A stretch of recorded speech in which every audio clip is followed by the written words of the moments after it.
সঙ্গে সঙ্গে যখন তাকে কবরে রাখা হয়, কবরে রাখার সঙ্গে সঙ্গে ওই ফেরেশতাগুলো তার রূহটাকে নিয়ে জমিনে চলে আসে।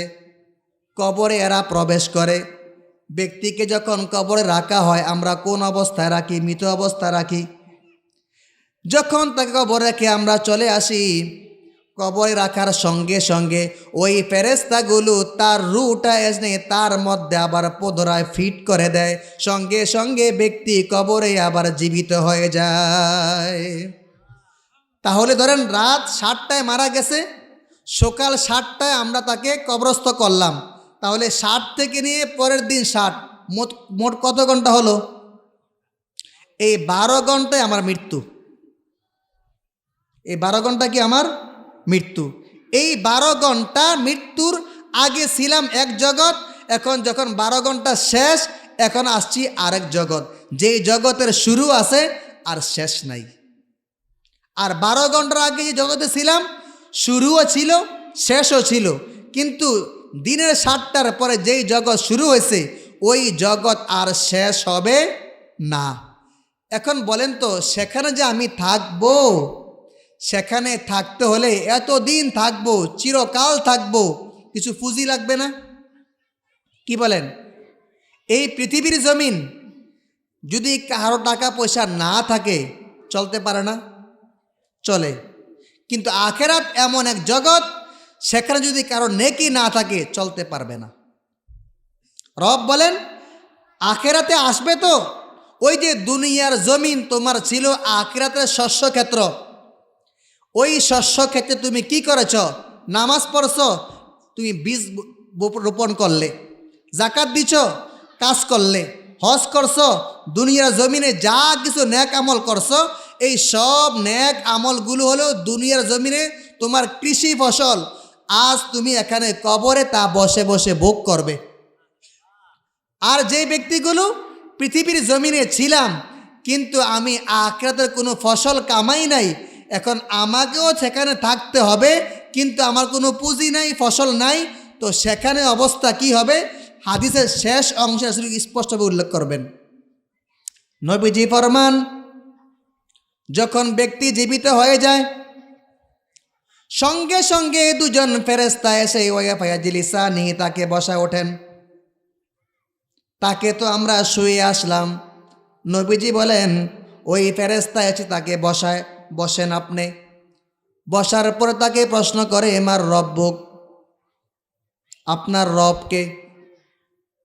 নেককার বান্দা কিছুক্ষণ পূর্বে রবের সঙ্গে সাক্ষাৎ হয়েছে কিনা? এতদিন নামাজ পড়ছে, রবকে দেখে নাই, রোজা রাখছে, রবকে দেখে নাই, জাকাত দিছে, রবকে দেখে নাই। যখন তাকে ফেরেশতা প্রশ্ন করলো মার রব্বুক, ব্যক্তি সঙ্গে সঙ্গে বলে রব্বি আল্লাহ, আমার রব হলো আল্লাহ। প্রথম নম্বর প্রশ্নের পরে আবার প্রশ্ন শুরু, আমা দিনুক, বলো তোমার ধর্ম কি? এখন আপনারা বলেন, পৃথিবীর জমিনে যেই যেই কাজ করে তার তো ওই বিষয়ে অভিজ্ঞতা বেশি হয়, কি বলেন? দেখবেন যে কৃষি কাজ করে সে কৃষি বিষয়ে ভালো বোঝে, যে ডাক্তার সে ডাক্তারের বিদ্যা ভালো বোঝে, অর্থাৎ যেই কাজে অভ্যস্ত সে ওইটাই কি বোঝে? ভালো বোঝে।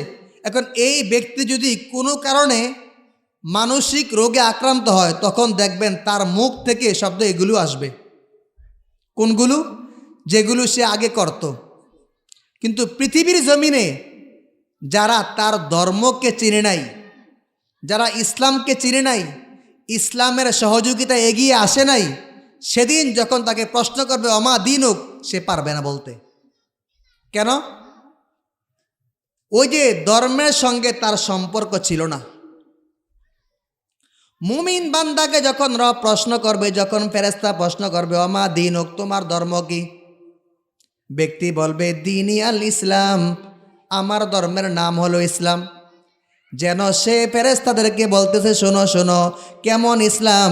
যে ইসলামের জন্য আমার তোমার নবী, সকলের নবী পৃথিবীর জমিনে অসংখ্য কষ্টের শিকার হয়েছে। শুধু তাই নয়, ওই ইসলামের জন্য নবীর প্রত্যেকটা সাহাবী রক্ত দিয়েছে, ওই ইসলামের জন্য প্রত্যেকটা সাহাবীর স্ত্রী বিধবা হয়েছে, ওই ইসলামের জন্য বহু সাহাবী সন্তানকে হারিয়েছে। আমিও ওই ইসলামের মধ্যে ছিলাম যে ইসলামের জন্য আমার আপনার নবী উহুদের ময়দানে দান শহীদ করেছে। শুধু তাই নয়, নবীজির একজন সাহাবী হযরত হানজালা রাদিয়াল্লাহু তাআলা আনহু নতুন মাত্র বিবাহ করেছেন, বাসুর রাতে স্ত্রীর সঙ্গে গিয়েছেন।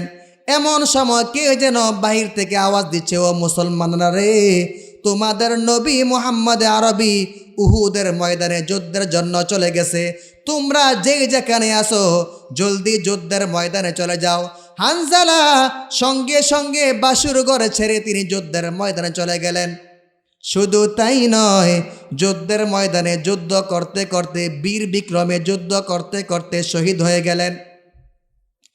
নবীজি যখন যুদ্ধের পরে প্রত্যেকটা সাহাবীদেরকে ডাকতেছেন, ও আমার সাহাবীরা শোনো, আমি নবীর আদর্শ বাস্তবায়নের জন্য দেখো কোন কোন সাহাবী জীবন দিল। প্রত্যেকটা শহীদী সাহাবীর লাশকে তোমরা একত্রিত করো। যখন সকল সাহাবীর লাশ একত্রিত করা হলো, শহীদদেরকে এখন গোসল দেওয়া হবে না, শহীদকে গোসল দিতে হয় না। ঠিক তখনই উহুদের এক প্রান্ত থেকে একজন মহিলা এসে বলেন, ওগো নবীজি, আপনার প্রত্যেকটা শহীদ সাহাবীকে গোসল ব্যতীত কবর দিবেন ঠিক, তবে আপনার সাহাবী হানজালাকে আমি দেখতে পারছি না, মনে হয় আমার স্বামী হানজালা শহীদ হয়ে গিয়েছে, হানজালাকে গোসল ব্যতীত কবর দিবেন না। যুদ্ধের ময়দান যখন শুরু হয়ে গেল, নবীজি বলেন, কে তুমি? ওই মহিলা চোখের পানি ছেড়ে বলেন, নবীজি, আমি হলাম আপনার এই প্রিয় সাহাবী হানজালার একজন স্ত্রী। যখন বাসর রাত হয়েছিল, পৃথিবীর প্রত্যেকটা নারীর একটা চাহিদা, বাসর রাতে প্রথম সাক্ষাতে নিজের মনের সব দুঃখ সুখ স্বামীর সঙ্গে শেয়ার করবে। আমিও ওই রাতে স্বামীর সঙ্গে ছিলাম, আমার দুঃখ সুখগুলো শেয়ার করতেছিলাম। এমন সময় আমার স্বামী আপনি উহুদের ময়দানে চলে আসছেন, এই সংবাদ শুনে সঙ্গে সঙ্গে উহুদের মাঠে চলে আসছে। তার ওপর গোসল ফরজ ছিল, গোসল করতে পারে নাই। নবীজি চোখের পানি ছেড়ে, সাহাবীরা শোনো, আমার হানজালার লাশকে তোমরা সকলে খুঁজে বের করো। দেখে উহুদের ময়দানে হানজালার লাশকে খুঁজে পাওয়া যায় না। রাসূল পেরেশান হয়ে গেলেন, না জানি তার লাশকে কোনো কাফের নিয়ে গেছে। না না না, হানজালার লাশ কোনো কাফের নেয় নাই। কিছুক্ষণ পর জিবরাইল আমিন এসে বলল, নবীজি, আপনার যে সাহাবী আপনার আদর্শ বাস্তবায়নের জন্য জীবন দিয়েছে, ওই হানজালার গোসল পৃথিবীতে হয় নাই, আল্লাহ তাআলা ফেরেশতার মাধ্যমে আকাশের মধ্যে তার গোসলের ব্যবস্থা করেছেন। তাহলে যারা ইসলামের সঙ্গে ছিল এরাই ইসলাম কি করবে? বুঝবে। তো ব্যক্তিকে প্রশ্ন করা হলো, তোমার দিন কি? বলে, দিনই আল ইসলাম, আমার ধর্মের নাম হলো ইসলাম। যখন দ্বিতীয় নম্বর প্রশ্ন শেষ, তাকে আবার প্রশ্ন করলো, ওমা হাযার রাজুলুল্লাযী বুইসা ফীকুম, বিশ্ব নবীকে তার থেকে একটু দূরে অবস্থান করানো হচ্ছে, দেখো ওই লোকটাকে তুমি চিনো কিনা, যেই লোকটাকে তোমাদের জন্য প্রেরণ করা হয়েছিল। যারা পৃথিবীর জমিনে নবীকে চিনত, দুরূদ পড়তো, নামাজ পড়তো, রোজা রাখতো, নবীর সঙ্গে মোহাব্বত ছিল, ওই সমস্ত মুমিন বান্দা কবরের মধ্যে বলতে পারবে, নাবিয়ুনা মুহাম্মদ সাল্লাল্লাহু আলাইহি ওয়াসাল্লাম, তিনি হলেন আমাদের নবী মুহাম্মদ সাল্লাল্লাহু আলাইহি ওয়াসাল্লাম। আইমামুল আউয়ালিনাল আখিরিন, বহরে সদকা রহমাতাল্লিল আলামিন, শুধু ওজুদাস রহমাতাল্লিল আলামিন, মসজিদে ও শুধ হামারুয়ে জমিন। ওই মুমিন বান্দা যখন বলবে উনি হলেন আমাদের নবী, তখন ফেরেশতারা বলবেন, তোমার সঙ্গে আমাদের প্রশ্ন উত্তর কাজ শেষ, এখন আমাদের ডিউটিও শেষ। ফায়ুনাদি মুনাদিম মিনাস সামা, যখন ফেরেশতা এখান থেকে বিদায় নিয়ে যাবে, আল্লাহ আকাশ থেকে একজন ঘোষক ঘোষণা করবে, আন সাদাকা আবদি, ও আমার ফেরেশতারা, আমার বান্দা যে 3 প্রশ্নের উত্তর দিল, আমি রব তার সঙ্গে একমত ঘোষণা করে বলতেছি, আমার বান্দা যা বলেছে সব কিছুই সত্য বলেছে। এখন যেহেতু বান্দা সব সত্য বলছে, এই সত্যায়নটা কে করছে বলেন তো? স্বয়ং আল্লাহ করছে। এখন রব বলে, পৃথিবীর জমিনে আমার এই বান্দা যা কিছু করছে, নেক কাজ করছে, অনেক কষ্টে সে দুনিয়া ছিল, ঠিক মতো খাবার পায় নাই, ভালো কোনো পোশাক পরে নাই, সুদে টাকা না লাগানোর কারণে ভালো কিছু খাইতে পারে নাই, খুব কষ্টে সে ছিল। শোনো শোনো, পৃথিবীর তার আপনজনেরা তাকে যে কাফনের কাপড় দিছে, ওটার গজ কত? বলেন বলেন। হাইস্ট ধরেন 200 টাকা। রব বলে না, এখন তার গায়ে আর ওই কাপড় আমি রাখবো না। ও আল বিসুহু মিনাল জান্নাহ, ও আমার ফেরেশতারা, আমার এই বান্দার গায়ের দুনিয়াবি কাফন খুলে তাকে জান্নাতের পোশাক পরাইয়া দাও। তো যখন তাকে জান্নাতি পোশাক পরানো হলো, এখন যে কবরের বিছানা কি আছে বলেন তো? মাটি না? তো রব বলেন, ও আফরিসুহু মিনাল জান্নাহ, শোনো, আমার এই বান্দাকে মাটির মধ্যে রাখবে না, বরঞ্চ তার কবরের মধ্যে জান্নাতের বিছানা বিছাইয়া দাও। শুধু তাই নয়, জান্নাতি পোশাক হলো, জান্নাতের বিছানা হয়েছে, কিন্তু কবর কতটুকু? সংকীর্ণ না? তখন সঙ্গে সঙ্গে রব বলেন, আমার এই বান্দার জন্য তার কবরকে ওই পরিমাণ প্রশস্ত করে দাও, যেই পরিমাণ দৃষ্টি তার যেখানে গিয়ে শেষ, ওই পর্যন্ত তার কবরকে চতুর্দিক দিয়ে প্রশস্ত করে দাও। এখন কবর প্রশস্ত হলো, জান্নাতি পোশাক পাইল, জান্নাতের বিছানা পাইল। এখন বলেন তো, ব্যক্তি কবরে কয়জন? মাত্র একজন। একজন না? বিশ্বনবী ফরমান, ওই ব্যক্তি কবরের মধ্যে সব কিছু পাইল, কিন্তু কবরে বড় একা। পাইয়াজি ও রাজুলুন, একটা ব্যক্তি কবরের মধ্যে হঠাৎ উপস্থিত হয়ে যাবে, হাসানুল ওয়াজহি, যার চেহারা খুব সুন্দর, হাসানুস সিয়াব, যার গায়ের পোশাক খুব সুন্দর, রিহুত তয়্যিব, যার শরীর থেকে সুঘ্রাণ ছড়াচ্ছে। ওই ব্যক্তি মুমিন বান্দা সঙ্গে সঙ্গে তাকে বলবে, বন্ধুকে তুমি এত সুন্দর চেহারা নিয়ে তুমি আমার কবরে আসলে, তোমার কাপড় খুব সুন্দর, তোমার শরীর থেকে সুঘ্রাণ ছড়াচ্ছে, আমি বন্ধু তোমাকে বলি তুমি আমার সঙ্গে থাকো, আমি কবরে বড় একা।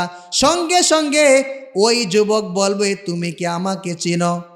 না, আমি তোমাকে চিনি না।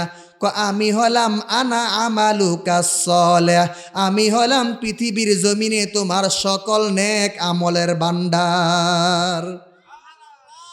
তুমি যে দুনিয়া নামাজ পড়ছো, দুনিয়ায় রোজা রাখছো, হজ করছো, জাকাত দিছো, জিকির করছো, মানুষের হক রক্ষা করছো, এই সব নেক আমলকে আল্লাহ তাআলা আমাকে যুবক বানাইয়া, আমি তোমার সব নেক আমল, আমি এখন তোমার সঙ্গে কবরে আসি। এখন বলেন তো, কবরে সন্তান আসেনি?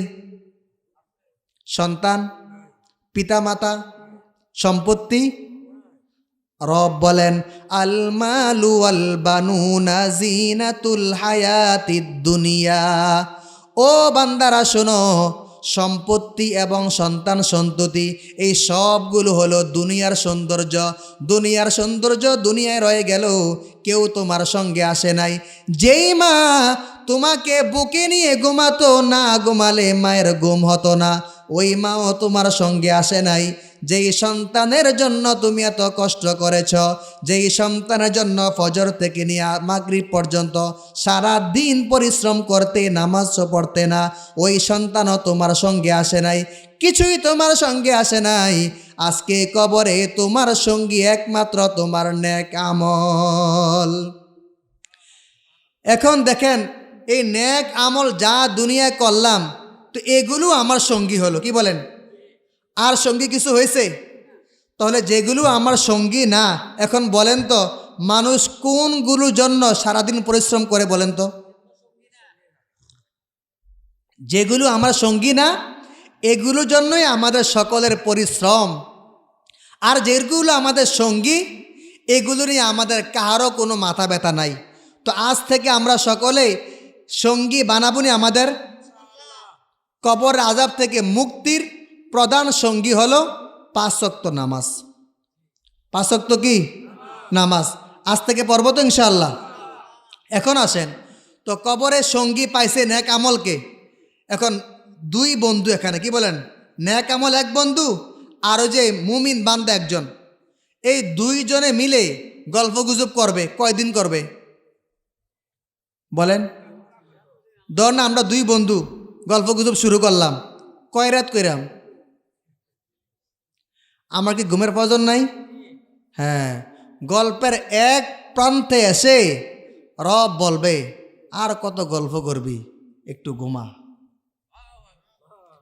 নিম কানাউ মাতাল আরুস, নব স্বামী স্ত্রী এরা যেমনিভাবে বাসুর ঘরে শেষ প্রহরে ঘুমিয়ে যায়, পৃথিবীর কেউ এদেরকে ডাক দেয় না, বান্দা তুইও ঘুমিয়ে যা, অনেক কষ্ট করছস, বিশাল সফর করে তুই কবরে আসছস, এখন তুই ঘুমা, আর তোর এই ঘুম ভাঙবে ইসরাফিলের সিংহার ফুৎকার। এর মানে কি? একবারে কিয়ামত পর্যন্ত তুই ঘুমা। এক ঘুমে তার কিয়ামত হয়ে যাবে, ব্যক্তির কোনো খবরও থাকবে না। এই যে কবরের জগৎ, এটাকে বলা হয় বরজখ। কি বলা হয়? বরজখ। এই মৃত্যু থেকে নিয়ে কিয়ামত পর্যন্ত এই যে সময়টা আছে, এটাকে বলা হয় বরজখ। যারা নেককার এরা এই কবরে আরামে ঘুমাবে। এখন আসেন, আরেকটা শ্রেণী আসেনি যারা নেককার না। এখন দেখেন তো আমরা কোনটার মধ্যে আসি, কোনটার মধ্যে থাকবো, একটু আমরা নিজেরা কি করি না, এখন যাচাই বাছাই করে নেই। কথা সংক্ষেপ, নবীজি ফরমান, ওয়া ইন্নাল আবদাল কাফিরা আউল ফাজিরা, কাফের বান্দা অথবা পাপিষ্ট বান্দা, ইদা কানা ফি ইনকিতাইম মিনাদ দুনিয়া ওয়া ইকবালিম মিনাল আখিরা, যখন তার দুনিয়ার হায়াত শেষ হয়ে যায়, যখন সে আখিরাতের যাত্রী হয়ে যায়, পৃথিবীর সকল আপনজন যখন তার থেকে দূরে সরে যায়, যখন তার মৃত্যুর ঘণ্টা বেজে যায়, ঠিক তখনও নাজালা ইলাইহি মালাইকাতুম মিনাস সামা, আকাশ থেকে অসংখ্য ফেরেশতা নেমে আসে, হাত্তা ইয়াজলিসু মিনহু মাদ্দা বাসরিহি, ফেরেশতারা এসে তার চোখের দৃষ্টি সীমা শেষ পর্যন্ত গোলবৃত্ত হয়ে বসে যায়। তখন এদের সঙ্গে কি থাকে?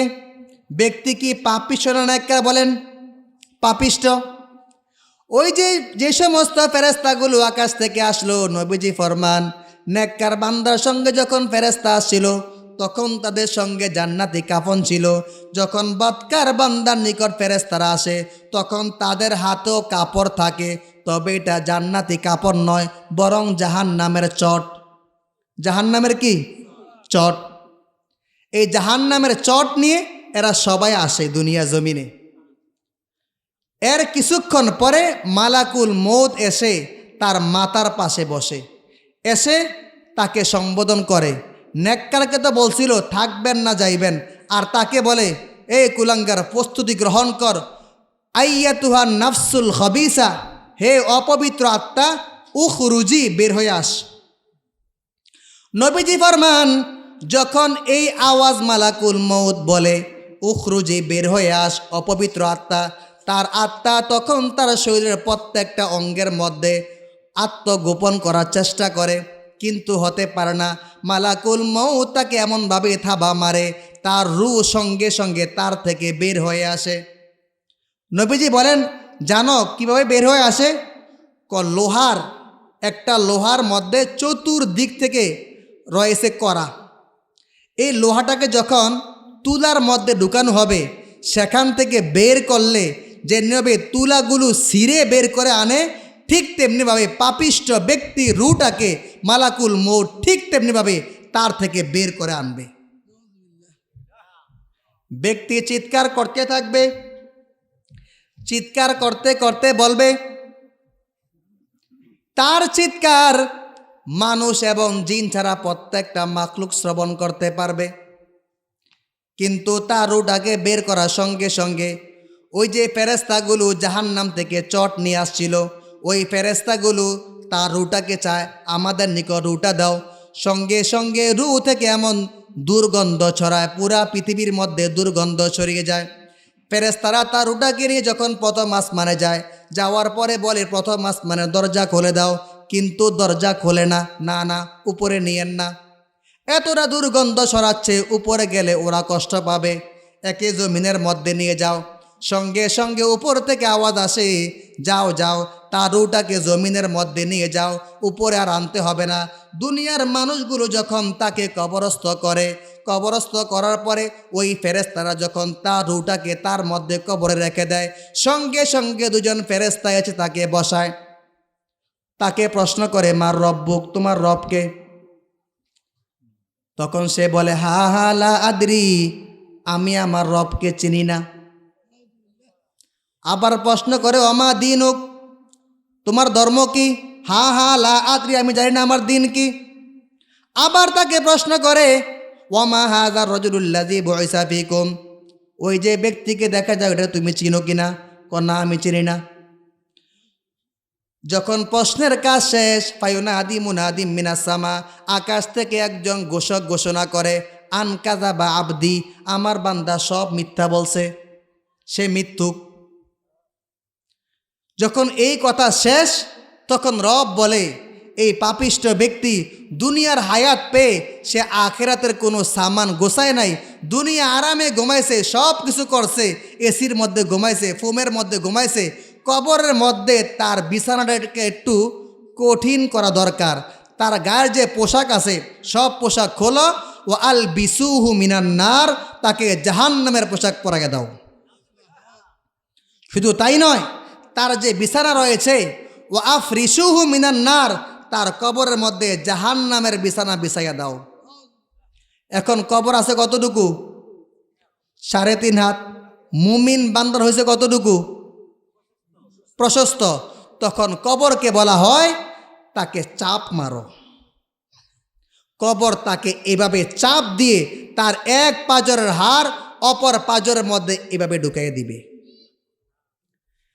ঠিক যখন এমন হয়ে যাবে, এই কবরের মধ্যে এই আযাবের মুহূর্তে, ওয়াজিউ রজুলুন, একজন ব্যক্তি আসবে, সুদুল উজু, যার চেহারা কুৎসিত কালো, যার কাপড় থেকে দুর্গন্ধ ছড়াচ্ছে, যার পুরা বডি থেকে দুর্গন্ধ ছড়াচ্ছে। তখন এই ব্যক্তি বলে, ভাই, আমি কবরে বিপদের মধ্যে আছি, আবার এই বিপদের মধ্যে তুমি একজন কুৎসিত ব্যক্তি, তুমি কে? তখন সে বলে, তুমি কি আমাকে চিনো না? না। আমি হলাম পৃথিবীর জমিনে তোমার সকল বদ আমলের ভান্ডার। তুমি যত পৃথিবীর জমিনে যত বদ আমল করছো, এই সব বদ আমল আমি তোমার সঙ্গে আছি। তোমাকে আমি যেদিন ইসরাফিল সিংহা ফুৎকার দিবে, এর আগ পর্যন্ত তোমাকে কবরে আযাব দেওয়া হবে, আমি তোমার সঙ্গে থাকবো। তোমাকে জাহান্নামে প্রবেশ করানোর আগ পর্যন্ত আমি তোমার সঙ্গে আছি। তাহলে একটু বলেন তো দেখি, পাপিষ্ঠ ব্যক্তি যখন কবরে যাবে, সে কি কবরে ঘুমাবে না শাস্তি সম্মুখীন হবে? কতদিন? অনেক দিন না। যেদিন কিয়ামত সংঘটিত হবে এর আগ পর্যন্ত, আবার যখন কিয়ামত সংঘটিত হবে তখন থেকে নিয়ে একবারে শেষ পর্যন্ত। আল্লাহ তাআলা আমাদের প্রত্যেককে নেককার হয়ে নেক আমল নিয়ে কবরে যাওয়ার তৌফিক দান করুক। ওয়া আখির দাওয়ানা আনিল হামদুলিল্লাহি রাব্বিল আলামিন। আলহামদুলিল্লাহ, জাযাকাল্লাহ। আল্লাহ তাআলা হায়াতের মধ্যে, ইলমের মধ্যে, আমলের মধ্যে বরকত দান করুন। বলছিলাম ভাই, আমাদের আজকের যে দাওয়াতি মেহমান, এক একজনের এক এক রকমের প্রোগ্রাম। আমাদের সামনে যে কথা আছে, ইনশাআল্লাহ আমরা সকলের থেকে সুন্দর আলোচনা শুনবো, আমলের কথা শুনবো, আখিরাতের কথা শুনবো। এই পর্যায়ে আপনাদের সামনে আলোচনা নিয়ে আসেন এই ঐতিহ্যবাহী সংগ্রামপুর পাড়া মনিরুল মাদ্রাসার ছাত্র। দিনের বেলায় বিকালে বলেছিলাম যে এই মাদ্রাসার অনেক